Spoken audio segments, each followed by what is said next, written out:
नमस्कार दोस्तों, स्वागत है आपका नानक क्लासेस इंग्लिश के यूट्यूब चैनल पर। और आज का वीडियो जो है वो बहुत ही इंटरेस्टिंग होने वाला है, क्योंकि आज के वीडियो में हम डिस्कस करेंगे the Nobel prizes in literature. और एमसीक्यूज के थ्रू जो है वो हम सारे नोबेल प्राइजेस को कवर करने की कोशिश करेंगे। सारे नहीं, ये जो वीडियो है नोबेल प्राइजेस का, ये 2 पार्ट्स में बनेगा, क्योंकि एक ही पार्ट में सभी नोबेल प्राइजेस को कवर करना पॉसिबल नहीं है। तो इस वीडियो के बाद जो है वो पार्ट 2 भी आएगा। तो एमसीक्यूज के थ्रू हम कवर करेंगे ऑलमोस्ट जो सभी नोबेल लॉरिएट्स हैं उनको। क्वेश्चन 1 है, TS. Eliot was awarded the Nobel prize in literature. तो टी.एस. इलियट जो बहुत ही फेमस मॉडर्न राइटर हैं, उनको नोबेल प्राइज जो है वो कब मिला था? ऑप्शंस है हमारे पास 1948, 1938, 1925 या 1952। सो राइट आंसर हो जाएगा इसका 1948। बहुत ही फेमस राइटर है, तो इनका जो नोबेल प्राइज लिए जाने का जो ईयर है वो तो हमें बिल्कुल याद रखना चाहिए। और एक्सप्लेनेशन देख लेते हैं। नोबेल प्राइज जो है वो टी.एस. इलियट को मिला था 1948 में for his outstanding pioneer contribution to present day poetry. TS. Eliot जो है वो फादर ऑफ मॉडर्न पोइट्री कहे जाते हैं, और उनकी थीम जो है वो है the damaged psyche of humanity in the 20th century. The damaged psyche of humanity in the 20th century. इनको फादर ऑफ मॉडर्न पोइट्री भी बोला जाता है।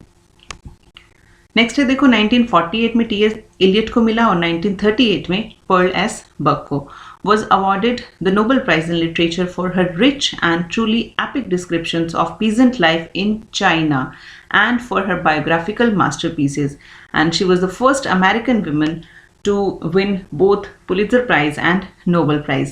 तो देखिए, ये जो जब इनको नोबेल प्राइज़ दिया जाता है तो लिखा जाता है कि क्यों इनको नोबेल प्राइज़ जो है ये दिया जा रहा है। ये मैं एज इट इज़ आपके साथ शेयर कर रही हूँ, ताकि इससे हमारी जो अंडरस्टैंडिंग है वो अच्छी डेवलप हो कि ये जो नोबेल प्राइजेज़ हैं इनको क्यों दिए गए हैं, और इनका मेन जो लेखन का विषय है वो क्या रहा, और इनकी जो लेखन की विशेषताएं हैं वो क्या थी। तो 1938 में पर्ल एस बक, 1948 में टी.एस. इलियट। और पर्ल एस बक जो है वो she was the first American woman to win both Pulitzer prize and Nobel prize. तो ये बहुत इंपॉर्टेंट फैक्ट हो जाता है। नेक्स्ट है नोबेल प्राइज इन लिटरेचर 1925। तो George Bernard Shaw, GB. Shaw के नाम से हम इनको जानते हैं, और अपने प्लेज के लिए बहुत फेमस हैं। For his work which is marked by both idealism and humanity, it's stimulating satire often being infused with a singular poetic beauty. तो इस बात के लिए इनको नोबेल प्राइज दिया गया था। और G B. Shaw is called iconoclast and social reformer. तो इनके प्लेज जो हैं वो बहुत ही इंटरेस्टिंग है। और पिग्मेलियन मैंने पढ़ा है, बहुत ही इंटरेस्टिंग प्ले है, और पिग्मेलियन से रिलेटेड क्वेश्चन भी अभी सेट 2030 में पूछा गया था। राजस्थान सेट 2023 में पूछा गया था। नेक्स्ट है the Nobel prize in literature 1952। तो देखिए 25 में हमने किया, जी.बी. शॉ को मिला, और 52 में हम करेंगे François मॉरियट for the deep spiritual insight and artistic intensity with which he has in his novels penetrated the drama of human life. और फ्रेंकोइस मॉरियट जो है एक फ्रेंच नॉवलिस्ट थे, ड्रामाटिस्ट, क्रिटिक, पोइट और जर्नलिस्ट भी थे। तो 1925 जी.बी. शॉ, 1952 फ्रेंकोइस मॉरियट जो कि एक फ्रेंच नॉवलिस्ट थे। नेक्स्ट है, which of the following writer was awarded the Nobel prize in literature in 1907। तो 1907 में नोबेल प्राइज जो है किसको मिला था? डोरिस लेसिंग नहीं है, डोरिस लेसिंग है, Rudyard Kipling, William Faulkner, Ernest Hemingway. तो इन राइटर्स में से किसको 1907 में नोबेल प्राइज मिला है? तो राइट आंसर इसका हो जाएगा ऑप्शन बी, रुडयार्ड किपलिंग। और रुडयार्ड किपलिंग जो कि अपने वर्क जंगल बुक के लिए बहुत फेमस हैं। एक्सप्लेनेशन देख लेते हैं। The Nobel prize in literature 1907, Rudyard Kipling in her consideration of the power of observation, originality of imagination, virality of ideas and remarkable talent for narration, which characterize the creations of this world famous author. तो बहुत ही अच्छी quotation जो है इनको दी गई है। Joseph Rudyard Kipling, ये इनका पूरा नाम है, was an English novelist, short story writer, poet and journalist. He was born in British India, which inspired much of his work. तो बहुत सारे इनके वर्क जो हैं वो ब्रिटिश इंडिया में ये बॉर्न हुए थे, तो यहीं से इंस्पायर्ड है। और एक इनका नॉवल है किम, किम करके इनका नॉवल है, जिसकी रचना इन्होंने बूंदी में बैठकर की थी। राजस्थान से भी इनका बहुत गहरा नाता रहा। बूंदी का जो एरिया है वहाँ पर बैठकर इन्होंने उसकी रचना की थी। और इनके घर का नाम नवलखा था। आपको याद होगा अगर आपने राजस्थान जीके पढ़ा है तो बूंदी में एक नवलखा बावड़ी भी है और नवलखा के नाम से काफ़ी सारी वहाँ पर चीज़ें हैं। तो नवलखा इनके घर का नाम था, इन्होंने अपने घर का नाम नवलखा रखा था। तो ये इंटरेस्टिंग फैक्ट मुझे याद आ गया तो मैंने आपके साथ शेयर किया।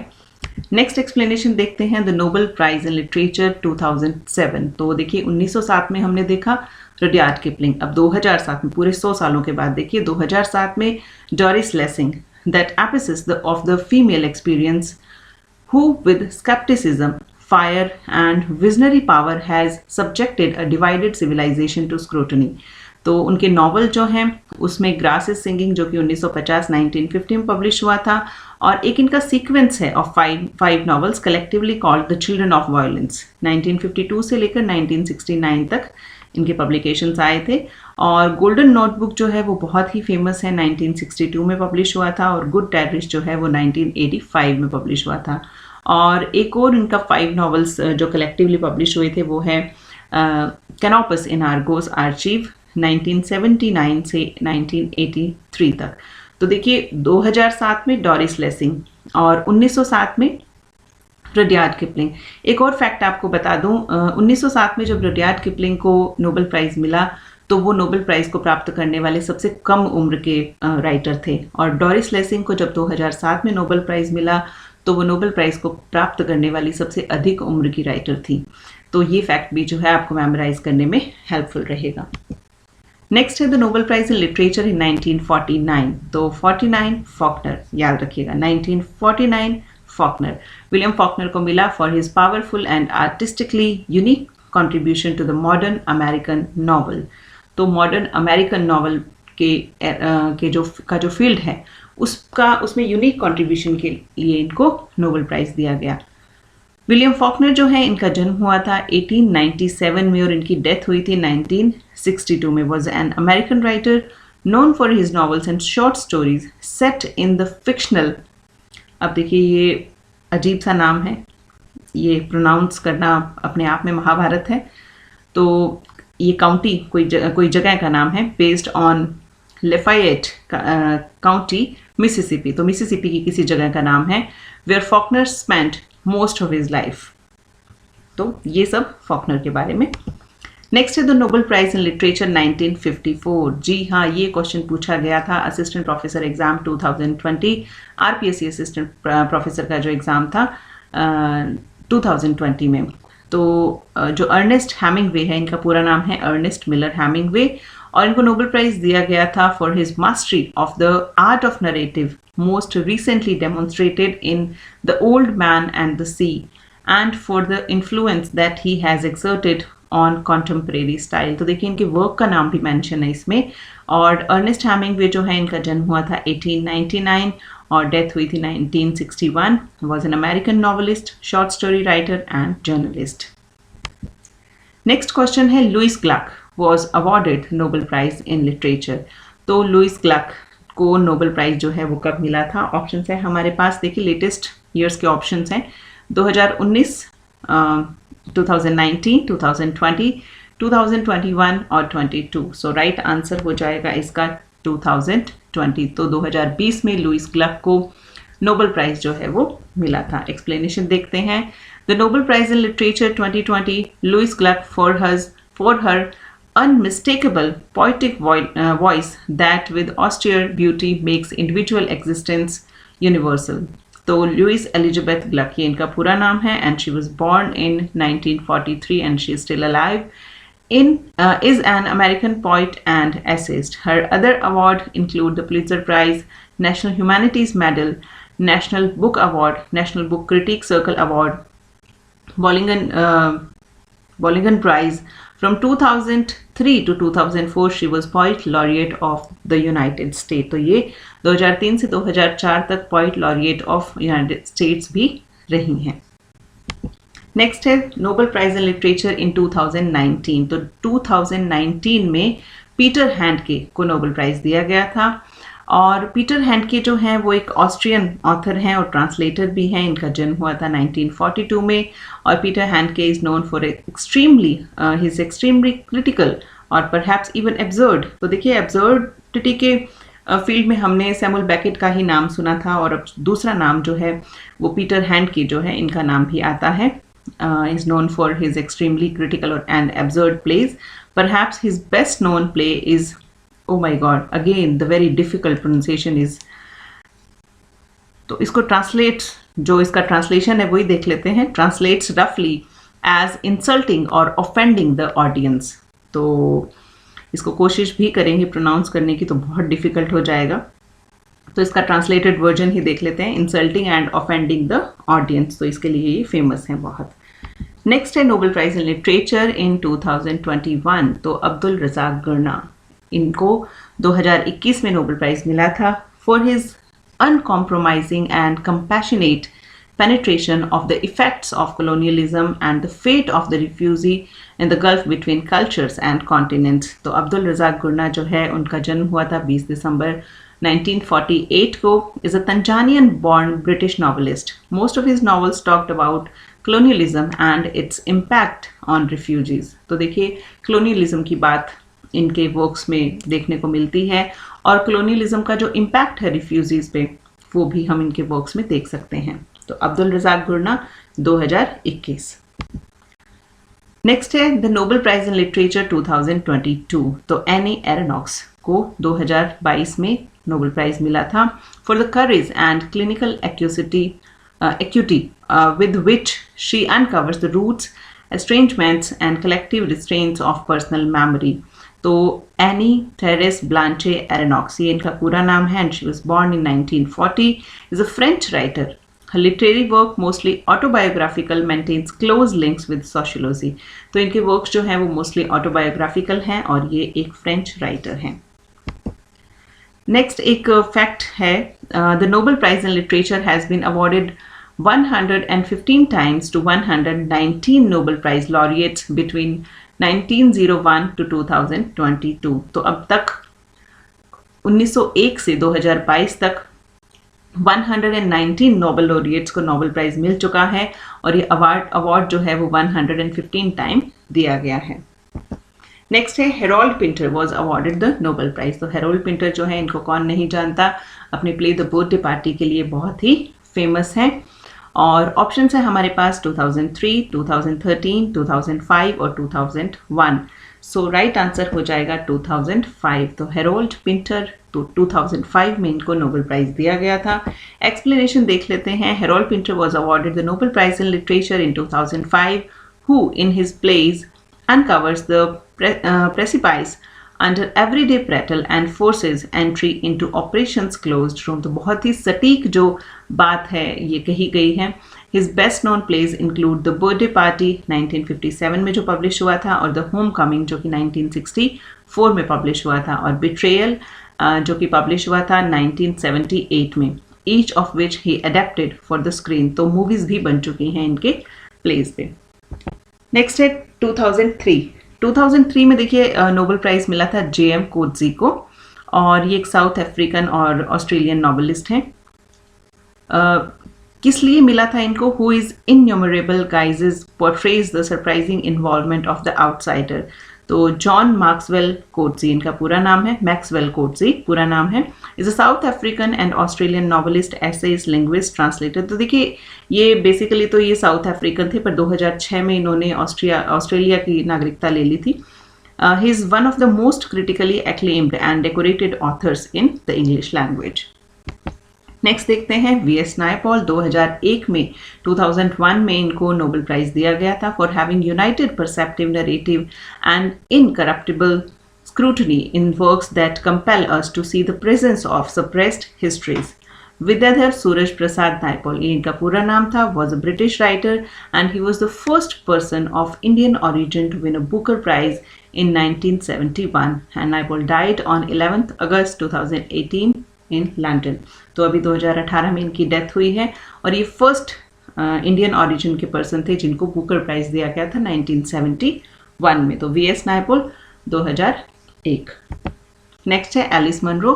was awarded the Nobel Prize in Literature in 2013, Master of the Contemporary Short Stories. तो देखिए इनको अपनी शॉर्ट स्टोरीज के लिए जो नोबेल प्राइज है दिया गया है। एक कैनेडियन ऑथर है ये, एलिस एन मुनरो पूरा नाम इनका है, और 1931 में इनका जन्म हुआ था। Is a Canadian short story writer.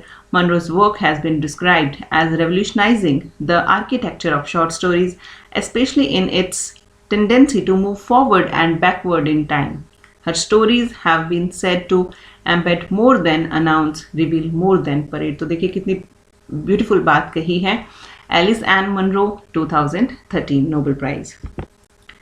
Next एक फैक्ट और शेयर करते हैं आपके साथ। The Nobel prize in literature 2023 has not been awarded yet. तो अभी तक 2023 का जो नोबेल प्राइज है वो अभी तक नहीं दिया गया है। It will be announced on Thursday 5 अक्टूबर 2023। तो देखिए कुछ खास नहीं था फैक्ट ये, पर इसलिए शेयर किया कि लिटरेचर के जो फॉलोअर्स होते हैं, जिनको लिटरेचर में इंटरेस्ट होता है, उनको नोबेल प्राइजेस का भी इंतज़ार रहता है कि कब जो है वो 2023 का नोबेल प्राइज़ इन लिटरेचर दिया जाएगा। तो बिल्कुल 5 अक्टूबर 2023 का हमें इंतज़ार रहेगा, और वी विल सी दैट किसको इस बड़ी उपाधि से सम्मानित किया जाएगा। नेक्स्ट क्वेश्चन है, which of these writer has been awarded the Nobel prize in literature in 1993। तो जहाँ तक मुझे याद आ रहा है, assistant professor exam, RPSC assistant professor exam 2020 में ये क्वेश्चन भी पूछा गया था, और इसके लिए हमारे पास ऑप्शंस हैं Derek Walcott, Toni Morrison, Seamus Heaney या Nadine Gordimer. So right answer हो जाएगा इसका option B, Toni Morrison. Explanation देख लेते हैं। In 1993 Toni Morrison was awarded the Nobel prize in literature for who in novels characterized by visionary force and poetic import gives life to an essential aspect of American reality. Chloe Anthony Wofford Morrison, ये इनका पूरा नाम है और हम इनको Toni Morrison के नाम से जानते हैं। She was an American novelist. Her first novel the bluest eyes that was published in 1970, और ब्लूएस्ट आइज का नाम सुन के हमें उसके प्रोटैगनिस्ट पिकोला का नाम ना याद आए ऐसा हो नहीं सकता। The critically acclaimed Song of Solomon 1977 brought her national attention and won National Book Critic Circle Award. In 1988, Morrison won the Pulitzer Prize for Beloved 1987। तो Beloved जो है वो भी काफ़ी सारी जो कोर्सेज हैं उनके सिलेबस में इंक्लूडेड हैं, और जो ब्लूएस्ट आइज है वो तो बहुत ही ब्यूटीफुल नॉवल है इनका। पिकोला उसकी प्रोटैगनिस्ट का नाम है और पब्लिश हुआ था 1970 में। तो 1993 Toni Morrison Nobel prize. Next देखिए 1993 में मिला टॉनी मॉरिसन को। 1992 में जो नोबेल प्राइज है वो दिया गया था डेरेक वॉलकॉट को for a poetic oeuvre of great luminosity sustained by historical vision and outcome of a multicultural commitment. Sir Derek Alton Walcott, ये इनका पूरा नाम है। 1930 में he was born and in 2017 he was died. Was a St. Lucian poet and playwright. His works include the Homeric epic poem Omeros। तो देखिए बहुत ही famous इनकी पोइम है ये, 1990 में पब्लिश हुई थी, which is considered as Walcott's major achievement। तो इनकी मेजर अचीवमेंट जो है ये मानी जाती है, और 1992 में इनको नोबेल प्राइज दिया गया था। अब है नोबेल प्राइज इन लिटरेचर 1995। तो 1995 में सीमस हेनी को नोबेल प्राइज दिया गया था for works of lyrical beauty and ethical depth which exalt everyday miracles and the living past. तो सीमस जस्टिन हेनी, ये इनका पूरा नाम है, was an Irish poet, play right and translator. Among his best known works death of a naturalist 1966 में जो publish हुआ था, death of a naturalist 1966, his first major published volume. American poet Robert Lowell described him as the most important Irish poet since Yeats। तो देखिए हम सब जानते हैं कि W.B. Yeats जो हैं वो भी आयरलैंड के पोइट थे, आयरिश पोइट थे, और रॉबर्ट लॉवेल जो है अमेरिकन पोइट, उन्होंने सीमस हेनी को डिस्क्राइब किया है as the most important Irish poet since W.B. Yeats। Next देख लेते हैं the Nobel prize in literature in 1991। तो 1991 में Nadeem गॉडिमर, who through her magnificent epic writing has, in the words of Alfred Nobel, been of very great benefit to humanity। तो देखिए इनका जन्म है हुआ था 1923 में, और 2014 में she was died। तो was a South African writer and political activist, और Godimer's writings dealt with the moral and racial issues, particularly apartheid in South Africa. जो साउथ अफ्रीका में apartheid movement चला था, इसमें इनका बहुत बड़ा रोल था. Her works such as Burger's Daughter and July's People were banned. तो इनके कुछ वर्क्स जो हैं वो बैन भी कर दिए गए थे. बट बड़ी हिम्मत की बात है कि इस तरह के मूवमेंट्स में पॉलिटिकली एक्टिव रहना और अपने वर्क्स को भी पब्लिश करते रहना. तो इस तरह के जो सभी नोबेल लॉरिएट्स हैं, तहे दिल से उनको सैल्यूट हैं. So thank you very much for watching this video. आज के वीडियो में हम इतने ही राइटर्स कवर करेंगे, क्योंकि बहुत ज़्यादा राइटर्स को अगर हम कवर करने की कोशिश करेंगे तो there will be a hotchpotch in your mind, और सभी जो नोबेल प्राइज़ है उनको आप लर्न भी नहीं कर पाएंगे, रिमेंबर भी नहीं रख पाएंगे. तो आधे जो हैं उनको आज, और अगले नेक्स्ट जो बचेंगे उनको हम नेक्स्ट पार्ट यानी पार्ट 2 में हम उनको डिस्कस करेंगे. तो बहुत जल्द मिलते हैं पार्ट 2 में.